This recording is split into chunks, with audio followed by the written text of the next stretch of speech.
여러 해 전에 프랑스의 루브르 박물관을 방문해 본 적이 있습니다. 여러 작품을 구경하다가 한 그림 앞에 서게 됐는데 그 앞에 사람들이 가득 모여 있었습니다. 무슨 그림인가 봤더니 레오나르도 다빈치의 모나리자였습니다. 모나리자를 보면서 제일 먼저 느낀 것은 본래 그림이 저렇게 작았던가 하는 것이었습니다. 가로가 53cm였고 세로가 77cm니까 여러분 그렇게 큰 그림이 아니죠? 한 53, 77cm 정도 되는 그런 그림이었습니다. 유화였습니다. 저 여인이 지금 웃고 있는 걸까? 그리고 화난 것이 혹 아닌가 하는 그런 생각을 가지면서 다시 보았습니다. 보통 모나리자의 눈을 가리고 입만 보면 미소 짓는 그림이다, 그렇게 이야기를 하곤 합니다. 또 입을 가리고 눈만 보면 정색하고 있는 그런 여인의 차가움도 보여지는 그림입니다. 미술 전문가들도 의견이 분분합니다. 그 얼굴이 양쪽으로 이렇게 구분해 보면 오른쪽과 왼쪽 그림이 대칭이 잘 되지 않는다는 것입니다. 오른쪽만 보면 남자 같기도 하고 왼쪽만 보면 여자 같기도 하다고 지적하고 있습니다. 또 입가를 보면 소년의 모습 같기도 하고 소녀의 모습 같기도 하다고 주장을 합니다. 그런데 왜 이 그림이 그렇게 매력 있게 사람들이 그렇게 보고 있을까? 모나리자의 얼굴을 한 심리학자가 그의 얼굴에 긍정적인 미소가 담겨져 있는가 아닌가를 이렇게 분석해 보면서 모나리자의 얼굴에는 83%의 긍정적 미소가 담겨져 있고 그리고 17%의 부정적인 슬픔이 균형을 이루고 있다고 말을 합니다. 매년 500만 명이나 가까운 사람들이 파리 루브르 박물관을 방문하면서 이 여인의 이 모나리자의 그림은 반드시 보는데 어쩌면 이 긍정적인 미소가 신비하게 감추어진 것이 이것을 보고자 하는 많은 사람들의 소원이 아닌가 하는 생각을 가져보게 됩니다. 긍정심리학자들이 이상적으로 일상생활에 황금 비율이 있다고 말을 합니다. 긍정과 부정, 긍정의 정서가 3번 경험이 되면 부정의 정서가 1번 경험이 되고 또 부정 정서가 1번 경험이 되면 긍정 정서가 3번 경험되면 이 삶의 일상성이 활력이 있고 풍성해진다는 것입니다. 100% 긍정성만 갖게 되면 오히려 문제가 있는 게 도전이 없고 변화가 없고 다시 자기 반성이 생기지 않는다는 것입니다. 그런 점에서 이 부정의 정서가 필요한데 이것이 더 커지면 그러나 사람을 위축하게 된다는 것입니다. 여러분들은 어떻습니까? 하루를 지내면서 부정 정서가 하나가 있으면 3번의 긍정 정서를 경험하고 있습니까? 그러면 삶이 훨씬 더 윤택해지고 적극적이 되고 도전적이 될 것이라는 것입니다. 우리는 아침마다 일어나면서 여러분 오늘도 거울을 몇 번이나 보셨습니까? 거울을 볼 때 무엇부터 보십니까? 눈부터 보십니까? 눈이 빛나고 있습니까? 아니면 뭔가 멍하니 서 있습니까? 아니면 얼굴 빛이 뭔가 환하게 긍정적으로 그렇게 내 자신이 느껴집니까? 아니면 뭔가 움츠려들고 있고 얼굴이 우울해 보이지는 않습니까? 여러분, 내 생각이 나의 얼굴 표정으로 만들어지는 것입니다. 그런데 이것은 우리가 어떤 태도, 어떤 생각을 하느냐에 따라서 그것이 더 커질 수도 있고 작아질 수도 있습니다. 여러분, 우리는 내 속에 좋은 경험을 한 것보다는 나쁜 경험을 한 것이 내게 늘 깊이 기억되는 습성이 있습니다. 누가 나를 욕한 것, 누가 나를 비난한 것, 누가 나를 조롱한 것, 누가 나를 억울하게 모함한 것, 이것을 생각하면 평생 잊혀지질 않습니다. 가슴이 먹먹하고 답답해집니다. 아니, 미움과 분노가 생겨지는데 이것도 한번 과거로 끝난 것이 아니라 과거에 끝났으면 시간이 약이라고 기다릴 텐데 지금까지 그것이 지속되는 경우가 있다고 하면 어느 누구도 참을 수가 없는 것입니다. 여러분, 그렇다고 하면 오늘 읽은 본문 말씀에 나오는 요셉은 어떠했을까요? 갑자기 억울한 일을 당했습니다. 누명을 뒤집어 쓰었습니다. 그것도 한 여인을 성폭행했다고 하는 성폭행범이 되었습니다. 잘 나가던 보디발의 가정총무, 그 모든 특권을 빼앗겼습니다. 그리고 저 어둠침침하고 음습한 차디찬 감옥 속에 처박히게 됩니다. 여러분, 우리는 요셉을 좋아합니다. 특별히 남자들은 요셉을 닮기를 원합니다. 그런데 우리가 요셉을 생각하면 30세에 애굽이라는 대제국의 국무총리가 된 그것만을 생각을 해봅니다. 근데 거기까지 그는 13년 동안이나 외로움의 길을 걸었습니다. 노예의 길을 걸었습니다. 그는 허무맹랑한 누명을 쓰고 감옥에 갇혔었습니다. 아무도 그를 관심 갖지 아니하는 그 처절한 아픔을 통과하고 나서야 그 길을 들었었던 것입니다. 그런데 우리는 그것에 대해서는 생각하지 않고 성공한 그 요셉, 성공의 과정 속에서 아파하고 힘들어했던 그 괴로움에 억울했던 그 모습을 우리는 쉽게 잊어먹습니다. 여러분, 요셉의 마음이 얼마나 상했을까요? 얼마나 원망스러웠을까요? 억울했을까요? 변명하고 싶었을까요? 그러나 아무 변명할 수 없는 상태에서 그는 감옥에 들어갔습니다. 아마 인생의 그 모든 발걸음들이 그의 머릿속을 스쳐갔을 것입니다.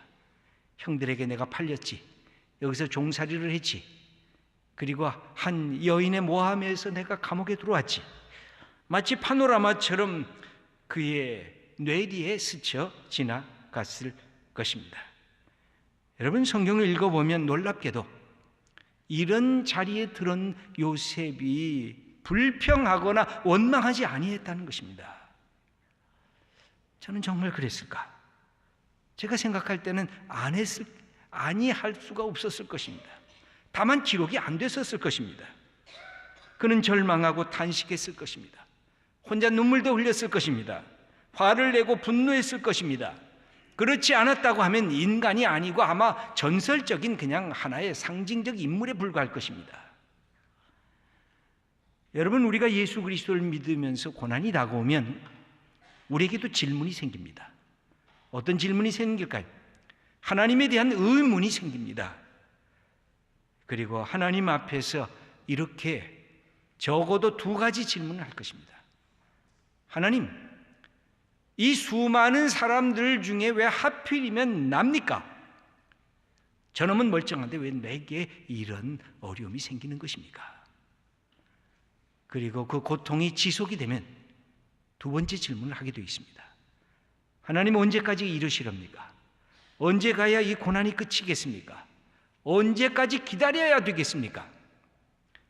여러분, 거창한 고난의 길에 들어서지 않는다고 하더라도 우리의 삶에는 힘들고 어려운 일이 발생하면 마음에 먼저 부정적인 생각이 우리를 사로잡습니다.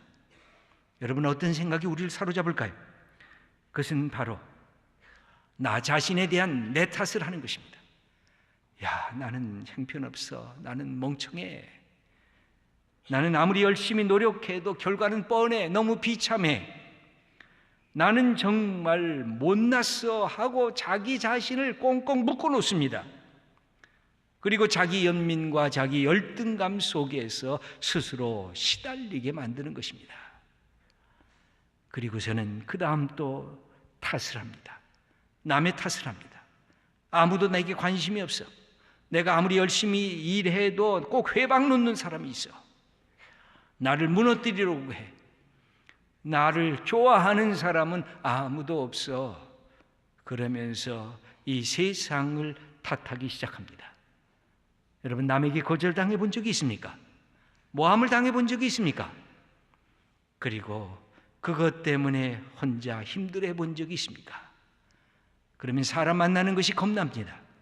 새롭게 일을 시도하는 것이 겁납니다. 아니, 청년들이라도 그렇습니다. 여러분, 청년들 때로 시험에 한두 번 떨어져 봅니다. 그러면 또 시험 보는 것이 힘들어집니다. 이번엔 될까? 그리고 마음에 두려움이 생깁니다. 이 두려움은 인간관계도 어렵게 만들어버립니다.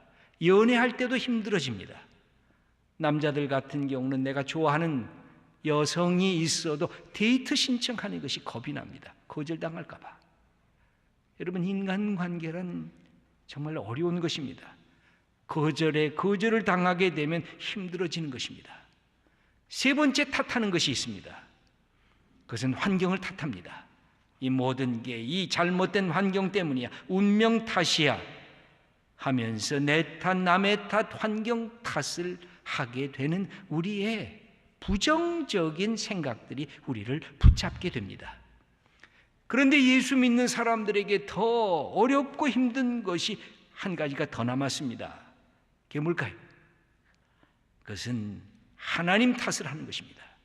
하나님, 나에게 관심이 없지. 하나님, 나를 사랑하지 않지. 하나님은 침묵하지. 하나님 도대체 어디 가셨어? 주무시는가? 그렇게 탓하고 나면 갑자기 환했던 빛이 하나하나 꺼지기 시작합니다. 그리고 마음이 슬퍼집니다. 그리고 외로워집니다. 그리고 모든 것에서 단절되는 희망 없는 존재처럼 여겨지게 됩니다. 여러분, 요셉이 그런 지경에 나가게 된 것입니다. 그런데 요셉의 생애를 들여다보면 놀랍게도 희망이 없어야 될 때 가슴에 희망이 있었습니다. 어떻게 생겨진 걸까요? 여러분들은 요셉보다 더 희망이 없습니까? 여러분들은 부모로부터 단절됐습니까? 가족을 못 봅니까? 자유자였는데 이제 노예가 됐습니까? 요셉처럼 누명을 뒤집어 씌고 감옥에 들어갔습니까? 요셉보다 우리가 더 고통이 심하지 않은데 우리는 왜 요셉보다 더 절망하고 있을까요? 왜 요셉보다 더 힘들어하고 있을까요? 우리가 젊은 하나님의 사람들인데 우리가 왜 어찌할 줄 못하고 자기 스스로 자기를 탄식하며 무너지려고 할까요? 요셉이 갖고 있었던 희망은 어디서부터 생긴 것일까요? 그것은 환경에서 생긴 것이 아니었습니다. 여건이 좋아서 생긴 것이 아니라 하나님으로부터 생겨진 것입니다. 이 창세기 39장을 읽어보면 여호와께서 요셉과 함께 하셨다고 하는 이 놀라운 말씀이 4번씩이나 나옵니다. 2절, 3절, 21절, 23절. 도대체 이게 무슨 뜻일까요? 객관적인 표현으로 나타납니다. 다른 사람이 볼 때 아, 저 사람은 하나님이 함께 하시는 사람이구나 하는 것을 느꼈다는 것입니다. 누가 친구가 여러분들에게 와서 야, 하나님이 너와 함께 계시는가 봐. 굉장한 표현입니다. 그것은 어디서부터 시작될까요? 사실은 나에서부터 시작이 돼야 되는 것입니다. 무슨 뜻일까요? 내가 하나님 사랑합니다. 하나님 나 사랑하시죠. 내가 하나님과 동행하기 원합니다. 하나님 나와 동행하지요. 그래서 다른 사람들이 볼 때 저놈은 실망해야 되는데 실망하지 않는단 말입니다. 저놈은 이제 다 포기해야 되는데 포기하지 않고 다시 일어선다는 것입니다. 저게 도대체 왜일까? 아, 저가 기도하고 있구나. 저가 하나님 사랑하고 있구나. 하나님에게 자기 인생을 위탁하고 있구나. 그 자기 속에 하나님과 동행하시는 그 역사가 다른 사람들에게 그대로 보여지고 있다고 하는 말이 바로 이 요셉이 하나님과 함께 있었다고 하는 그 표현인 것입니다. 여러분, 사람이 뭐가 두려울까요? 내가 다른 사람들의 기억에서 잊혀질까 두려운 것입니다. 망각의 존재가 되는 것은 아닌가 괴로운 것입니다. 내 가족으로부터 내가 잊혀진다. 내 친한 친구들로부터 내가 잊혀진다. 나를 아는 이웃들로부터 저놈이 있었는지 없었는지도 모르겠다고 잊혀지는 것이 우리에게 괴로움이 아닙니까? 그런데 그리스도인에게 가장 큰 괴로움은 뭘까요? 하나님에게 내가 잊혀졌다는 것입니다. 그것을 우리는 신음하고 있는데, 여기 요셉은 하나님이 자기를 잊지 않고 있다는 그 사실을 가슴에 품게 된 것입니다. 어떻게 됐을까요? 그가 하나님으로부터 받은 꿈을 붙잡은 것이 아니었습니다. 그 꿈을 마음속에 품기에는 현실이 너무 비참하고 처량했던 것입니다. 왜? 죄인이었고 감옥에 들어가 있고 무슨 꿈이 그때가 의미가 있겠습니까? 꿈은 사라지고 있습니다. 그런데 뭘 붙잡았습니까? 그 꿈을 준 하나님을 붙잡았습니다. 여러분, 시간과 공간에 우리는 붙잡혀 있습니다. 그런데 이 놀랍게도 요셉은 시간과 공간에 붙잡히지 않고 시간과 공간을 만드신 하나님에게 붙잡히면서 시간과 공간을 변화시키기 시작한 것입니다. 이것이 요셉이 우리들에게 보여지는 모습입니다. 요셉은 고난 속에서 하나님의 신실하심을 붙들었습니다. 아마 어렸을 때 아버지가 자기를 사랑했던 것, 형들의 이것 때문에 시기심을 유발하고 요셉에게 비극적인 사건이 되었지만 그 고난 속에서 아버지의 그 사랑했던 그것이 큰 버팀목이 되었습니다. 아버지가 가르쳐 주신 하나님, 여호와 하나님에 대한 신앙을 그는 붙들고 있었습니다. 그의 고난이 그를 파괴시키지 못했습니다. 오히려 그의 고난이 그를 세운 성숙의 기회로 나가게 됐습니다. 여러분들은 어떤 고난 속에서 신음하고 계십니까? 시편 기자가 119편 71절에 이렇게 고백을 합니다. 우리 함께 읽어보겠습니다. 고난 당한 것이 내게 유익이라. 이로 말미암아 내가 주의 율례들을 배우게 되었나이다. 고난 당한 것이 내게 유익이었다는 것입니다. 고난 당하지 않고 승승장구했다고 하면 내 잘난 맛의 인생을 살았을 텐데, 고난 당해서 내 한계성도 알고 내 가능성도 알게 됐다는 것입니다. 그래서 하나님을 사랑하게 됐고 주님의 말씀을 펴서 읽게 되었고 하나님의 지혜를 내가 깨달으면서 하나님의 말씀 앞에 성숙한 자가 되었다는 것입니다. 여러분, 그래서 고난이 우리가 하나님께로 가까이 가는 길입니다. 우리의 삶을 성숙하게 하는 길입니다. 진정으로 인간의 인격이 바르게 나타나는 길이기도 합니다. 이 요셉은 선언하는 것입니다. 고난아, 네가 나를 좌절시키지 못할 거다. 감옥아, 내가 내 육체를 가두고 있지만 내 자유로운 영혼을 억압하지 못할 거다. 그는 이렇게 선언할 수가 있었습니다. 여러분, 예수 믿는 것의 축복이 뭘까요? 자유입니다. 자유한 영혼을 갖는 것이 믿음의 사람들의 축복입니다. 하나님이 자유자이시기 때문에 그렇습니다. 예수님이 이 땅에 오셔서 하신 말씀이 뭡니까? 너희가 진리를 알지니 진리가 너희를 자유하게 하리라. 진리가 무엇입니까? 예수님이 말씀하십니다. 내가 진리라고. 예수님을 아는 것, 그것이 자유의 길입니다. 우리가 예수 그리스도를 믿으면서 하나님 내게 자유한 영혼을 주신 것을 감사합니다. 그래서 세상에 있는 그 모든 것들을 이겨나갈 수 있는 은총을 하나님께서 우리에게 주신 것입니다. 자유한 영혼이 되니까 환경에 상관없이 여유 있는 넉넉한 사람이 됩니다. 어떻게 됐습니까? 그의 옆에 있었던 술관원장과 떡관원장의 그 연약함에 동참하고 그들을 위로해 줄 줄 아는 사람이 됩니다. 여러분, 7절 말씀을 우리 함께 읽겠습니다. 요셉이 그 주인의 집에 자기와 함께 갇힌 바로의 신하들에게 묻되 어찌하여 오늘 당신들의 얼굴에 근심의 빛이 있나이까? 이것은 무슨 뜻입니까? 요셉의 얼굴에는 감옥에 있지만 근심의 빛이 없었다는 것입니다. 그런데 술관원장과 떡관원장의 얼굴에 근심이 있는 것을 보면서 그를 배려해 주는 요셉의 모습이 등장한 것입니다. 그것은 왜 가능했을까요? 그것은 하나님께서 이 두 관원장이 꿈을 꿨는데 해석할 자가 없다고 고민하고 있을 때 요셉이 이 한 말씀에 그 해답이 들어가 있습니다.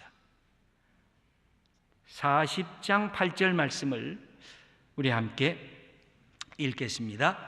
그들이 그에게 이르되 우리가 꿈을 꾸었으나 이를 해석할 자가 없도다. 요셉이 그들에게 이르되 해석은 하나님께 있지 아니하니까 청하건대 내게 이르소서. 여러분, 꿈이란 뭘까요? 꿈이란 인생입니다. 꿈이란 인생의 현재와 미래입니다. 미지의 세계 속에 관련된 나의 삶입니다. 이것을 해석하는 분이 하나님이시라는 것입니다. 여러분의 인생의 해석자가 하나님이시고 여러분의 인생의 해석자가 예수 그리스도라는 것입니다. 그러므로 하나님께 내 인생을 맡기면서 그에게 주어진 삶을 살았다. 그것이 바로 요셉의 일생인 것입니다. 여러분, 놀랍지 않습니까? 요셉은 종이었지만 종처럼 살지 아니했습니다. 요셉은 감옥에 갇혔지만 죄수처럼 살지를 아니했습니다. 자유한 영혼의 소유자로 살았습니다. 여러분을 슬프게 하는 게 뭘까요? 여러분을 외롭게 하는 게 뭘까요? 여러분을 억누르는 게 뭘까요? 여러분, 시간 속에, 공간 속에 그것이 우리를 억누르고 있기 때문에 그렇습니다. 그것을 만드신 분, 하나님을 신뢰하면서 하나님께 나아가야 하는 것입니다. 우리 앞에 진수성찬을 놓고 맛있게 먹어도 내 마음은 허해서 늘 부족의식으로 우리는 시달리지 않고 있습니까? 넓은 평수의 주택에서 최고급 침대에 화려한 이불을 덮고 자도 내 가슴이 시리지 않습니까? 여러분, 뭐가 있어야 됩니까? 내 영혼에 하나님이 계셔야 기쁨이 생겨지는 것입니다. 감사가 생겨지는 것입니다. 여러분의 그 흘린 눈물을 예수님께서 닦아주십니다. 우리 하나님께서 우리의 상처를 만져주십니다. 여러분, 다시 시작하세요. 예수님과 다시 시작하세요. 하나님께 내 인생을 맡기면서 다시 시작하세요. 왜 그렇습니까? 하나님이 내 인생의 해석자이시기 때문에 그렇습니다. 우리 한 사람 한 사람, 우리 특별히 청년들, 포기하지 마세요. 멈추지 마세요. 내 인생 끝쳤다고 그렇게 얘기하지 마세요. 연애에 실패했어도 괜찮아요. 다시 시작하세요. 세상의 남자가 그 사람뿐이에요. 여자가 그 사람뿐이에요. 하나님이 주신 짝이 있습니다. 시험에 실패했어요. 또 해보세요. 여러분이 갖고 계신 삶의 자리에 뭐가 잘 안 됐어요. 멈추지 마세요. 내 인생의 주인이신, 해석자이신 예수님께 모든 것을 맡기세요. 그리고 다시 출발하세요. 이 귀한 축복을 받는 우리 성도님들 한 분 한 분 다 되시기를 축원합니다. 기도드리겠습니다.